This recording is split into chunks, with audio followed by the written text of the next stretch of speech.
Lai Chinese September somleni tuni simding Philippi alian li aneuli pan kwa ahoy le phat tak thu te to na lung simu na kidim sakun to te in aman adik atang asyang tho adei huai le apa ta khoi thu te a hi Philippi alian li aneu giat ngai sun na te Jesuwa kem ching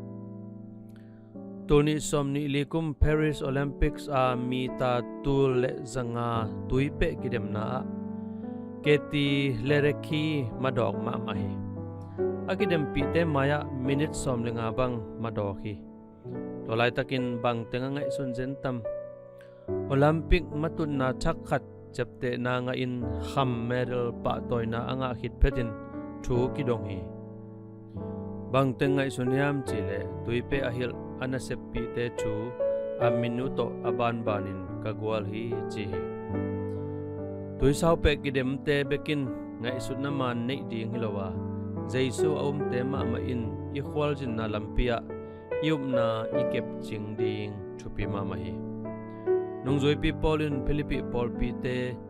topa sunga lungdamin alung hi mo lo na ding le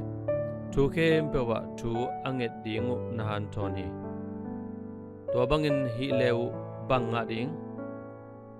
thu thei na khem pewa khublet pasian dai na in alung sim khem peule angai sun na te Chris Jesu sunga hongkem chingding hi dai na kumpi Jesu in ibuai na alung hi mo na khem pe hong lep to sak ding hi aman adik atang asyang tho adei huai le apa ta huai thu te to ilung sim kidim sak ding zong polin hongan thoni nisiminun tang na a ingai sun na te enching ni inun tak na sunga pasian khun ma imu chiangin athupa te simin ama piani tunai teng bang thu nangai sun sun hiam to nangai sun na ngia to pasian na koi chepa toy ding hiam pasiano ka ngai sun na in nang hong lung kim sakta hen